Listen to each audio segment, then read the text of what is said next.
Squad. Refi Snacks, welcome to the podcast, man. How you doing? Hello, I'm doing great. Thank you for having me. Thank you for coming on the show, man. We originally started talking maybe like a month ago, 2 months ago, trying to make it happen. I first found out about you through my girlfriend. Yes. She brought home some really good candy. And I was like, hey, what is this? And she's like, oh, check it out. It's called Refi Snacks. And sure enough, I was like, oh, see if you can get some more. They were so good, man. Well, how long have you been running Refi Snacks? Yeah, so Refi Snacks now is 7 months old and started 7 months ago. It's been a crazy journey, but it's also been a blessing for me. It's been crazy and tremendously successful, but at the same time, I've learned a lot of lessons. So yeah. This is your first official business? This is my first official business. Okay, yeah. So a lot of lessons learning. Yeah, there it is. Still learning every day. How did you do this, man? How did you get into candy? You know, the market of candy. So for the listeners, Refi Snacks is, think of it like, now correct me if I'm wrong, Go ahead. like really bomb Mexican candy, right? But with like an extra sauce or something. Like you when you get it, it comes in a container. You open it and it's really like sticky, and it just tastes really good, and it goes great as a snack. Like if you're having a party, maybe some beer or whatever, munching on it. How did you get into that, man? Like, were you just like a freak for candy, and you were like, I want to sell my own candy? Or how did that happen? Yeah, I mean, I do love candy, yes, but gummies are my favorite type of candy, and like you said, this is a candy that you've probably never had before. Like Refi Snacks is unique, and so with that is like, it's not just another dulce enchilado, it's like a unique dulce enchilado. And yes, it goes great with parties and family gatherings, and you can watch movies. People eat them with their fingers or with the fork. So different types of ways to eat it. But the way I came about Refi Snacks is I've always wanted to have a brand, and I was going to do men jewelry at first. And then I was like, you know what, that's probably not going to sell. Let me be smart about it. And times were rough, COVID. And I put it off for a year, and then came back to the idea of saying like, okay, Refi Snacks, it could be a candy, and I love the dulces enchilados, so let me create my own. So then I started playing with ingredients, and there we go. We got the secret sauce. Yeah. How long did that take? How long was the experimental moment until you were like, okay, I got it down to a science. I know exactly how to make it. I wish it was like sooner, so that way I could have like started selling sooner. Yeah, started selling sooner, but by me taking my time, I feel like people love it. And one thing I always get from people is like, dude, I've never had candy like this. Like, what, like where, and I'm like, well, yeah, me neither. I don't know how I came up with that. Honestly, it was just the good odds. Yeah. Yes. Well, now, while you were cooking it up, and like experimenting, trying to get it right, did you run into those batches that you were just like, ugh, this is not it? Yeah, I did.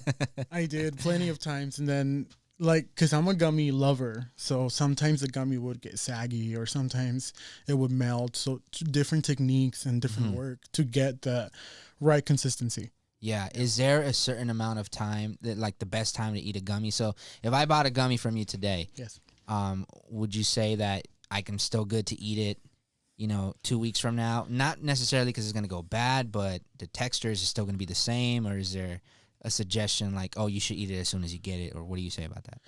I always get this question, and people like to put them in the refrigerator and then eat them cold, which are absolutely bomb. That's how I like to eat my candy. But think of it as regular candy. Just when you go to a store and you buy candy, it can stay there for months. So with Refi Snacks, I would say like up to 3 weeks. But trust me, you're going to be done in like a day with one of these, I've never met anybody who's like, I'm going to wait 3 weeks. Yeah. Unless you're in a diet, then I guess you can save them. This started in November of last year? Or no? Or am I getting that wrong? So the brand started 6 months ago. But I launched the Refi Snacks website, refisnacks.com, on November 9th. That was my official launching party. And I even did like a small party with some of my friends and people who've helped me along the way. But that was the official day. And then cool thing is we got reposted by a super, like, I think he has 1.5 million followers, Mac Daddy. Wow. He's always been an inspiration. So when he reposted the candy, I was like, oh wow, like this is full circle, you know? Yeah. And other influencers who I'm extremely grateful for, and they've helped me a lot. How did you get so good at like marketing? Like, did you just, you research a lot, or you just always been like a social butterfly, kind of like talking to a lot of people, or how did that happen? Because you seem to be on point with that. Yeah. Very good at marketing online. You know what? A lot of people don't know this about me, but I'm a pretty like introvert person. I like to be by myself a lot of the time, but I'm also a very big social butterfly, and that with marketing, I've always loved editing and creating, and that's for me, that's where it comes in. I'm a creator at heart. I love creating stuff. I love painting. I love writing. So I'm a very creative person, and I was like, I see other brands, doing their thing, and I was like, I'm gonna start my own. Like, they're doing it, and other people are doing it. Why not me? And I was like, but I'm gonna do my own thing.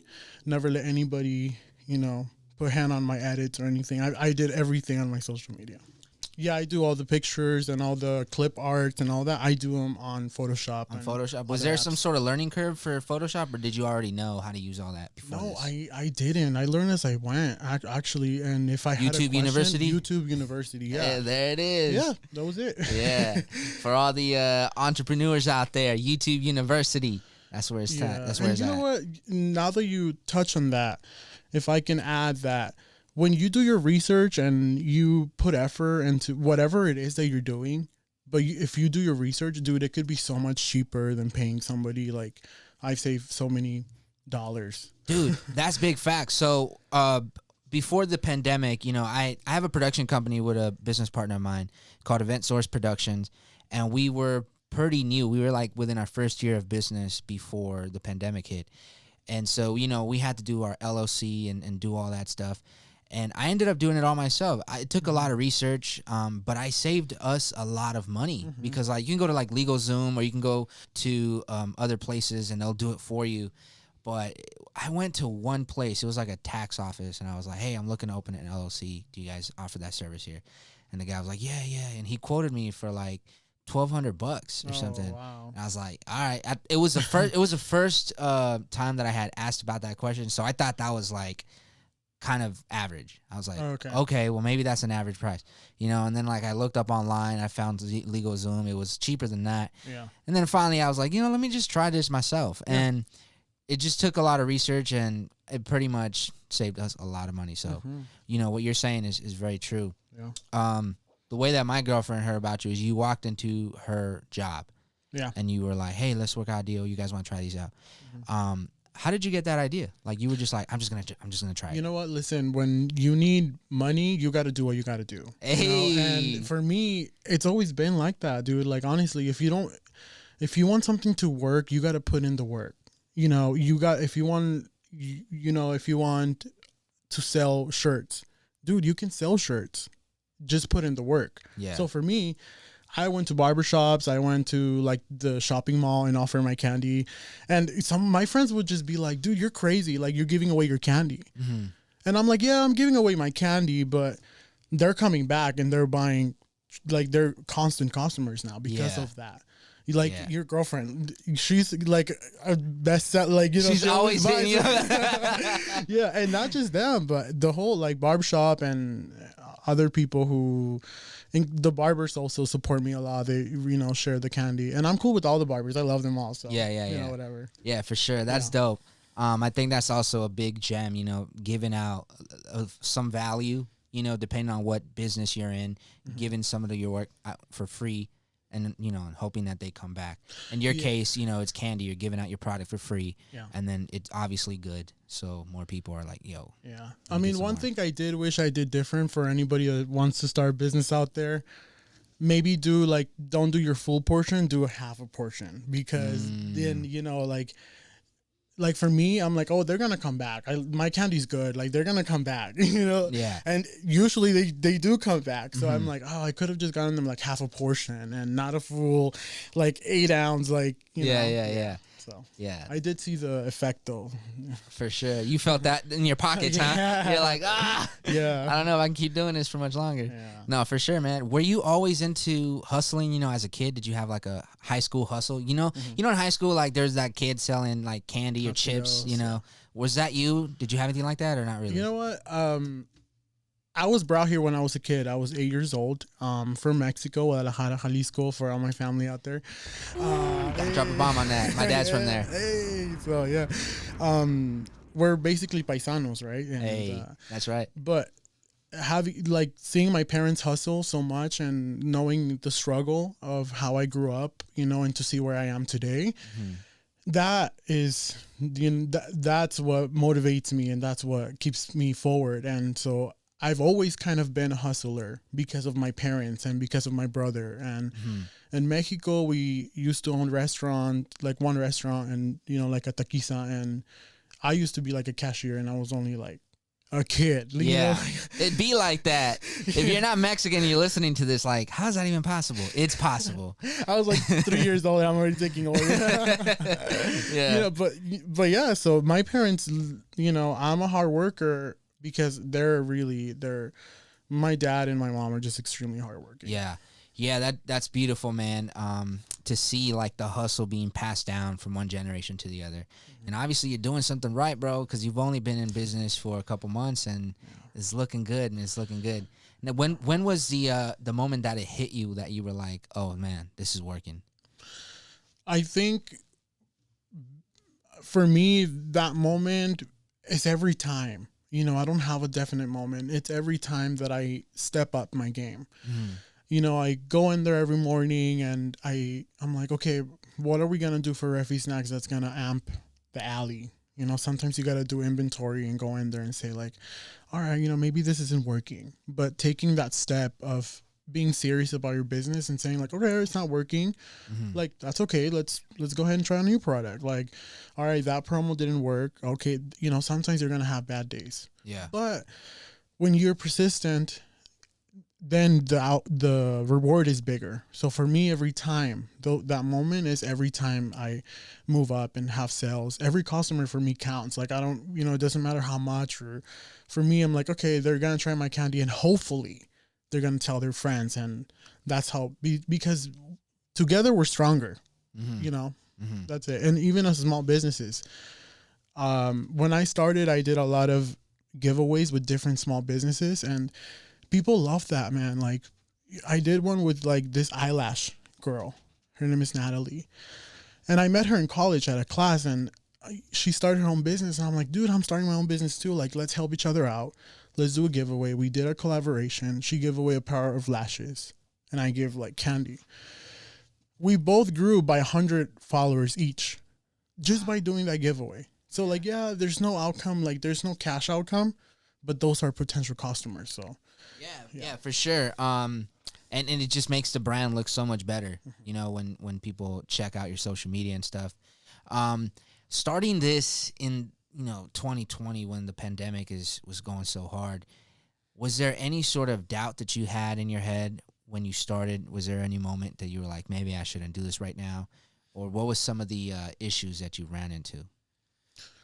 At the beginning, I did not have any issues because I've always, you know, if you know the secret about, you know, attracting good things to you, I believe very much in that. So at first I was like, no, like I'm going to just do it. And then they announced they're going to close everything down. I was like, oh, dang. Like, oh, okay. All right. Let's keep, like, I'm not going to run with the product, but I'm going to walk the product. So I started slowly, with still on the midst of COVID. I was doing on Instagram, like telling people, advertising it. And that was new. Not a lot of people were doing that. And I feel like when I know, you know, my business is growing still, but I've definitely inspired other people because I see they're doing it as well. So, you know, and that's the whole thing with my brand. Actually, as a matter of fact, is that I want to be able to, now knowing my story as an immigrant child, not knowing the language, you know, being a part of the LGBT community and being a business owner, a college student, like all of that. I just want to inspire people. That's my goal with Refi Snacks. Just inspire them to start whatever you want. Like, just do it. Do it. Be persistent. Believe in yourself. Don't give up. Why do you think so many immigrants come to this country and start businesses? Well, I was gonna say we're smart, right? We're smart. Duh. Nah, listen, the real reason is because we know the struggle. We know the struggle. For me, at least, I can't speak for anybody, but for me, the reason why, I think, because I know a lot of my people who are, their parents migrated, or, maybe were born here, or they. But it's a different struggle growing up in that environment because you're getting bullied. You don't know the language. It's a new culture. And it's rough. Sometimes it's rough because you have to navigate. Like me as an 8-year-old child, I was getting bullied for not knowing English, but also the way I dressed, but also the way I didn't know who Carrie Perry was, or like, because in Mexico, yeah, she was barely coming out or whatever. And not just that, but different culture, like the food and stuff. And so for me, those were like the saddest years of my life. And now where I'm so, like, that's a huge step forward for me mentally and spiritually. And as a human being, that's a huge step forward. So that's already my accomplishment. And that's why as an immigrant, I feel like we know we've been through it. Some people have to cross, some people have to fly, different ways to come here, but we're all here with one goal, and that is to have a better life. Yeah. Earlier you mentioned that you are a bit of an introvert, right? Would you say that's really how you are? Do you think that is in result because of the bullying that you went through when you came to this country? I'm 22 years old and I don't have a lot of life experience yet, but what I can say is that with being like in the age of 19 to 21, that age of finding myself, for me was like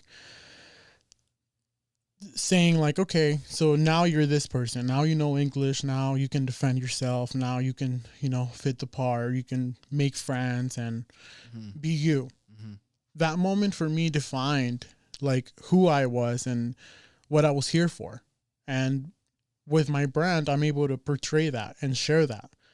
I know some people that are also immigrants and they are just killing it in like the business game as well. So that's why I thought I asked that question, because it's dope, And of course the cliche of like, we've all walked into a liquor store and, it's like somebody from a different, that's obviously not from this country, that's like running it and they're doing great. So, and then I'm a big fan of like Gary Vaynerchuk. Have you heard of Gary V? He talks a lot about his family being immigrants and stuff, killing it. So I'm really fascinated by that. Now, within your first month, maybe not month, let's say your first 3 months, how many units were you selling? Like, how was that looking like? So like in 3 months, or you're talking about from like when you first officially started? Like there was a moment where you said, okay, I'm going to start selling this, right? From there on to 3 months from there, were those 3 months immediate like success, or were they kind of like dry? My mom was selling food in my backyard at that time, and I got to sell my candy there, but I also sold tostilocos and bionicos. Yeah, really good too, bro. And, my mom, she sell tacos dorados, pozole, like a cenaduría, estilo Jalisco. Yeah. So we get packed, in the house, the backyard. But we got to do what we got to do, right? Yeah, we need money, so for sure. So going back to that is when I started, dude, every weekend sold out of Refi Snacks, and now that's about 50 containers. So 50 different people would buy. And I had to make more like for the next weekend, right? And I want them like fresh. And now now where I'm at right now, like in 2021, and I look at how much I make, like of the containers, I'm like, whoa, I started with making 50. How many containers do you make now? Probably make like like 200-300. 200-300. So you make him. Is there a containers. specific day of the week that you make him, or just whenever you get a chance? No, I mean I have my schedule. That's also like people ask me like how are you able to do it? That's why, because I schedule my time out, and every Thursdays I know that it's Refi Snacks Day, and I have like my small team, my mom and my tia Maria. They come over and they help me make the gummies, so it's not just me. And because that's how much people want it, now I can't just do it. Like now I have to have help, which I'm grateful for. Like I'm not even complaining, right? But to me, it's still like that's what I'm saying. Like every day for me, it's mind blowing that I'm like succeeding. So thanks to everyone. Would you say that the majority of your orders get placed towards the weekend? Yeah, I mean Mondays are always like super good. For some reason online, Mondays are good. Huh. I was not expecting that. That's dope. Me neither. And I keep asking myself why. Yeah. And I think it's just people are at their homes on Monday and they come from work and they're struggling scrolling through Instagram. And if you're like me and you're a smart, business owner, you do your research on when to post, on what time people are going to be, the algorithms and all that, study all that. Then, good sales come in. But when we have I did send PR packages to different influencers. When we get those are like the best days for Refi Snacks where everybody's busy. They're like, oh, we got to pack the orders, like send them. Yeah. That's what's up. Let's talk a little bit about posting on social media. You said, knowing the best time to posting. And we all know that Instagram is known for not having the best like organic reach. They got like a pretty trippy algorithm. What was some of talk to us about your journey of like discovering the best time to post and how to create good content, what content works for you and what doesn't? Yeah. Well, it's a tricky question to answer, to be honest with you, because every business is going to be different. If you have a business where you sell clothing, it's going to be completely different than a business that sells candy. And with me, because I didn't pay anybody, I just did my research. I just Googled and, looked through a lot of information. Don't just stick to some, Do you use hashtags when you were starting? Yeah, I did. I always use hashtags. Yeah. I knew I knew that, when you create your hashtag, people are going to eventually start picking up on them. And if you tag, like if I do a giveaway, they usually tag me and that shows their followers. So I had to learn like when to post and then like what are the best days and the best hours. And it does work. Like it pays off to do your research. It worked for me and it's still working great with refisnacks.com. That's where I get my most reach. And we've sent orders to Florida. We sent orders to New York, Texas, like a lot. Nice. Yeah. That's dope. For your posting, do you use any third-party applications to handle all your scheduling and posting on social media? No. No? No. You just do it yourself? I do it myself. Now, is that by choice or is that because you haven't found a better way? No, like I said, like I have like on like certain days, I know I have to post. And then some days are like content days. So those content days, like I go and take pictures, create content. And then I have content to post, right? But with me, I have like another account and it's just like a private one. Nobody has to follow it, whatever, right? Yeah. And I just see how it looks and stuff. Yeah. Well, I say that because there's a service that is so dope. Oh, really? And it's also free. They obviously have a paid version, but the free version is pretty good as well. It's called Later. Have you heard of it? No, I haven't, but I'm going to look into it. Bro, check this out. So Later schedules, say you create content, on a Sunday, right? You can schedule all your posts for the next 30 days at what day you want them to post, what time. You can have your caption on there, your hashtags, all of that, right? Oh, wow. So say you create your content on a Sunday, you schedule your post on Sunday nights, and then you don't have to worry about it the whole week. It's automated, and then it's posting at the time that you told it to. Oh, So wow. this is not like this is not a service of somebody else posting for you. All it is an automation platform where you can manage, you can multitask really. So like if you have a lot of content on your page, because creating content takes a lot of time, right?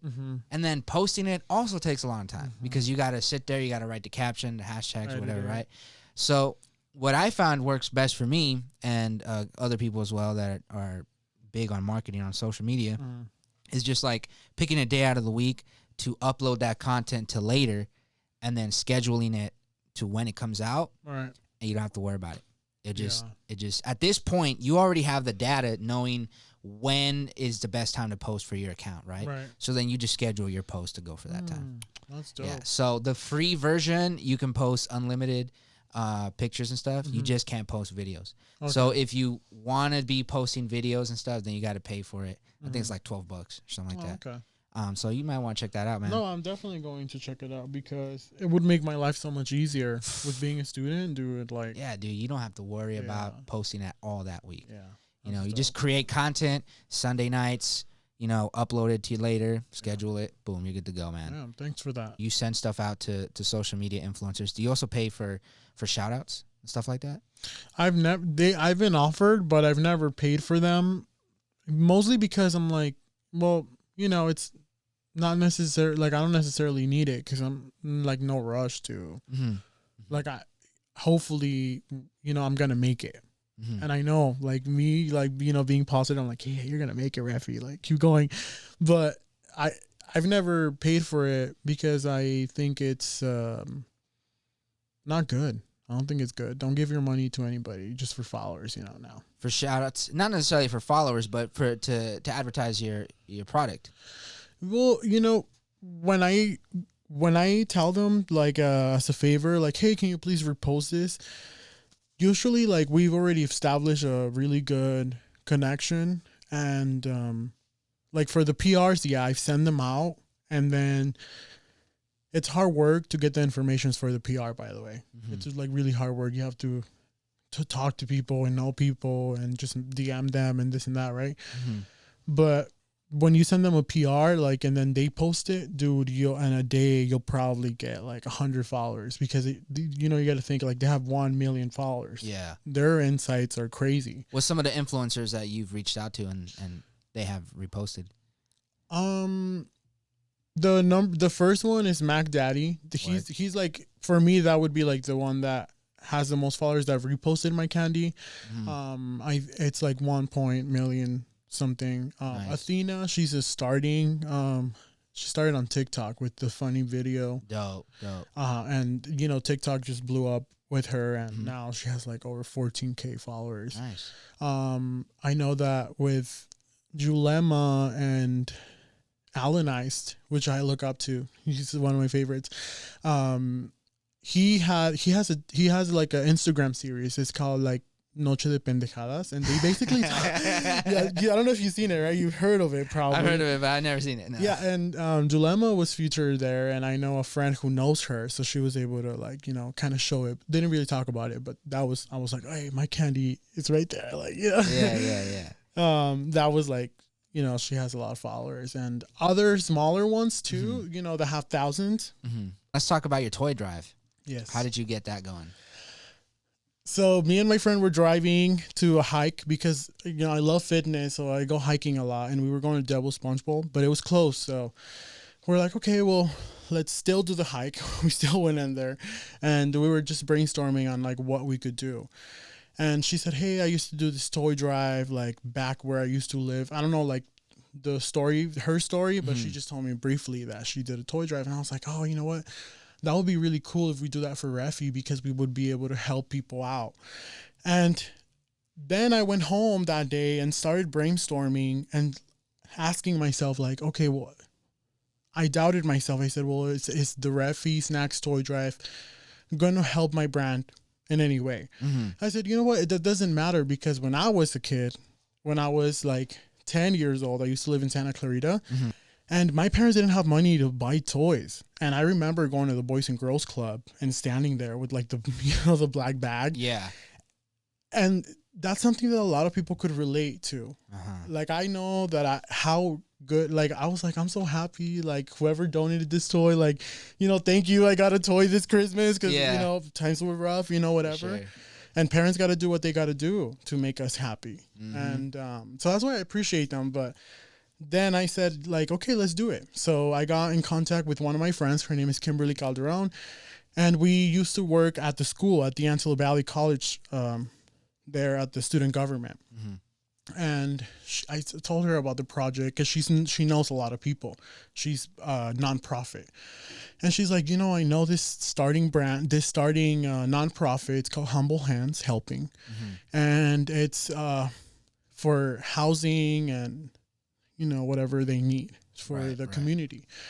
And I was like, okay, yeah, like, let me talk to the founder. And the founder called me and she said, like, hey, this is what we want to do. We want to do a Christmas event, but we need toys. I heard that you're doing a toy drive. And I said, yeah, I'm actually doing a toy drive. And I would love to donate all the toys that I get to your foundation so that way you can give them out on your event. And so we started planning it. And then we came together with AM Shop, which is a shop. Everybody check them out. It's called A&M Techno Shop. Yeah, I had to remember. And then also Pushing Limits, which is a car club up here in the Antelope Valley. Pushing Limits on Instagram. They helped us get the event together with Refi Snacks. And then my small team, we gave them shirts. We gave them the Refi Snack shirt and we put it on Instagram. I rolled it out. Dope. And a lot of people showed up. It was at the shopping mall here in Palmdale. The shopping mall allowed us because the MTM shop is there. Yeah. And his name is Anthony. He got us to connect with the main owners of the whole shopping mall. And they said, yeah, let's do the toy drive outside, sir. I was like, okay, let's do it.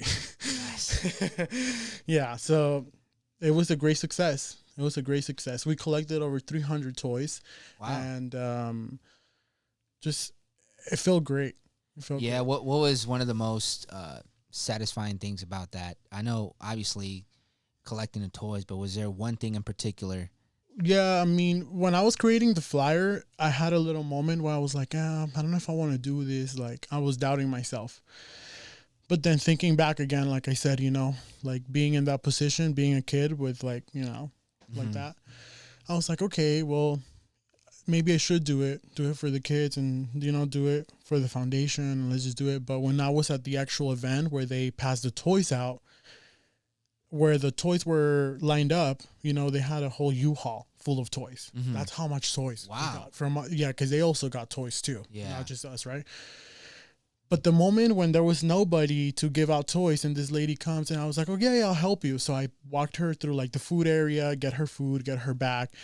And then when we got to the toys area, those kids were so happy they were getting a toy. And me handing them the toy was like, I was like, I'm so great. Like, I'm so grateful I did this. Like, it feels great. Yeah. They're so happy. Like, they're going to go home and play with their toy. Like, and I put so much time into it. Yeah, and to think that there was that doubt that you were like, is this even going to help my business?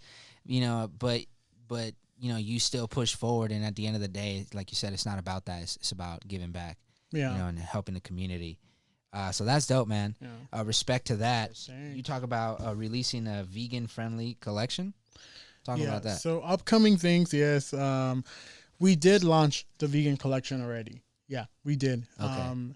We had a collaboration with the Modern Tea Room, which is a tea up here in Lancaster. It's a popular spot. If you like tea, check them out. I love it.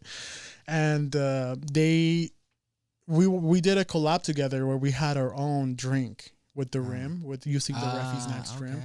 And you can see the picture on Instagram. Just go and, check it out. And that week, I launched the vegan collection because the Modern Tea Room is a vegan place, a vegan restaurant. They have vegan and not so vegan. So I was like, this is great. Like, look, perfect timing. We're going to do a collab.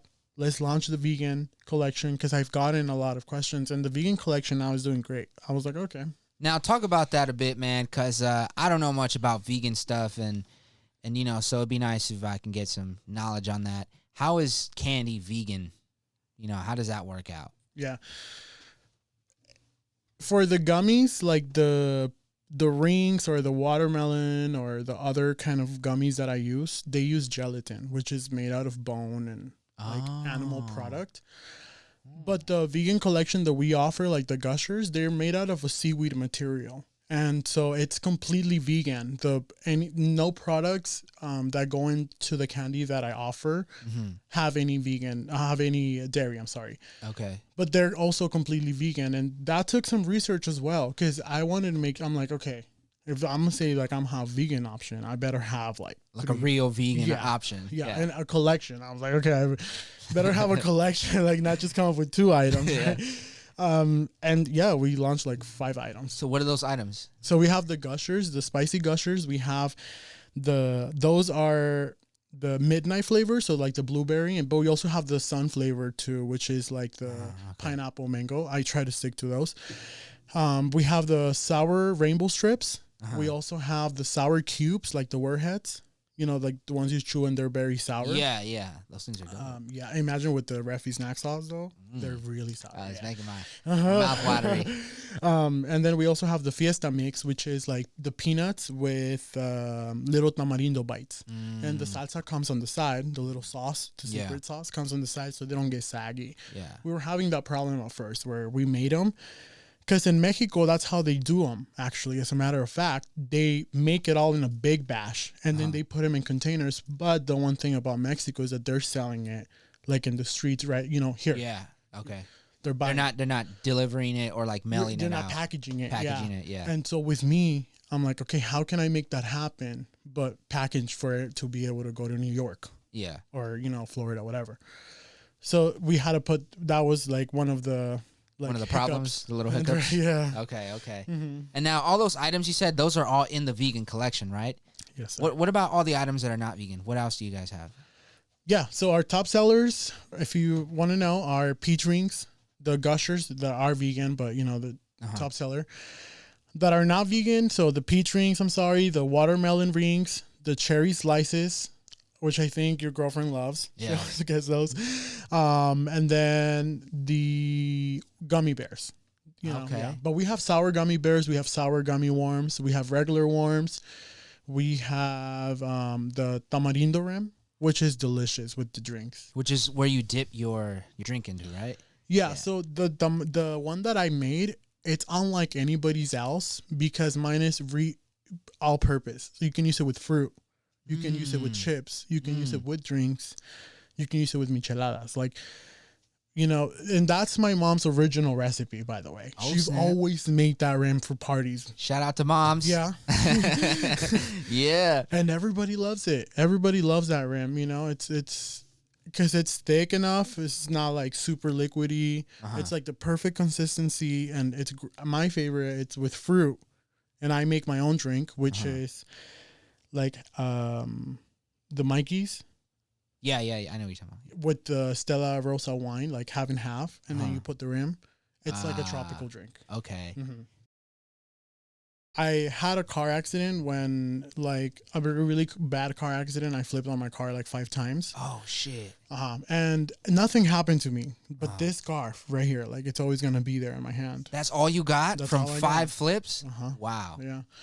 And actually, my friend Matthew was with me. And was Matthew all right? Matthew's all right, too. Yeah. Nothing happened to us, you know? But this guy... When I crashed my car, this guy comes out of nowhere, right? Like, this is on the freeway, and it's 3 hours away from home, from Palmdale. It's actually like up in Bakersfield, like más para arriba, more up there. And this guy, like, he looked like God. I don't like, you know, he looked like he had long hair, white hair, and you know, he opens his door and he's like, "Are you all right?" He said, "Like, this is a lesson for you to learn." That's what he said to me. That's what he said to you. That's what he said.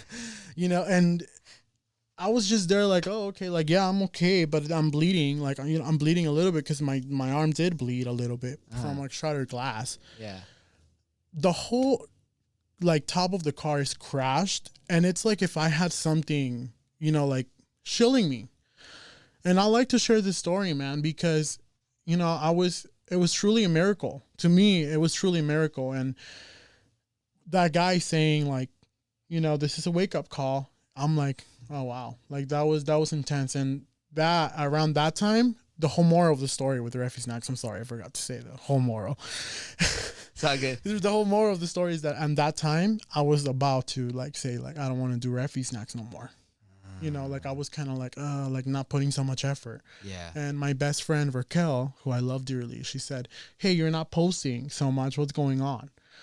And I'm like, "Yeah, you know, like I'm having like, you know, a little moment. You know, we all have those moments. It's fine. As a business owner, you will have those moments because it's so much. It's overwhelming, especially if you're a student and you're young. Like, you don't have a lot of money to invest, and you're trying to hustle. And then on top of that, you throw the world, you know, almost coming to an end in 2020. Like, it just and then COVID adds a whole nother thing in there. So yeah, like that car accident really changed my life and said like, okay, continue with Refi Snacks, and so I hope it continues to grow. Yeah, dope, dude. That's dope. That's a really good story right there, dude. Nice. Are you a big fan in self-development? Like, are you into reading? Do you practice any sort of meditation, affirmations, journaling, anything like that? I do. I'm a big writer. I have like on my notes on my iPhone, I always write a lot. And I find it that when you, even if it's dumb, even if it's stupid and you're like thinking about it, but you write it down, then later, like it'll make sense. But for me, I'm a very big universe person. That's what I am. I'm a very big universe person. And what that means to me is that I listen to what the universe is trying to tell me all the time. Like if I meet somebody and they're having a situation, I'm like, damn, how lucky am I to look at that situation? So when I'm in those, like when I'm in that situation, I know how to handle it. I've been in many situations and I wasn't always like this. I was bad. Like, you know, growing up bullied and growing up like mentally, you know, messed up, you know, like having so much like, you know, constant movement in your life and constant like meeting new people and not having a stable life. Right. It's like, oh, okay. Like you have to learn.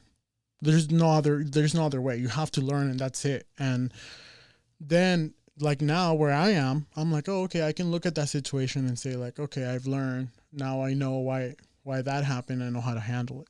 Yeah. Dope. That's dope. I always ask that because I think it's a big thing in a lot of the things that have to do with how your business is running and functioning have a lot to do with how that person is internally.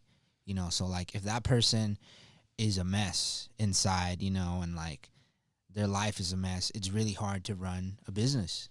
You know, and then some of the people that I've personally have met that have some of the most successful businesses are people that are also very like centered people. You know, they're very, I mean, they're not perfect, you know, but they just deal with things differently, you know, than other things. And a lot of that has to do with certain things that they do, you know, like they may have certain hobbies, you know, they do certain things. Journaling is a really big thing. I personally like to journal, you know, so I'll journal like, certain goals, you know, and then I'll look back, you know, 6 months later, like where was my mind at?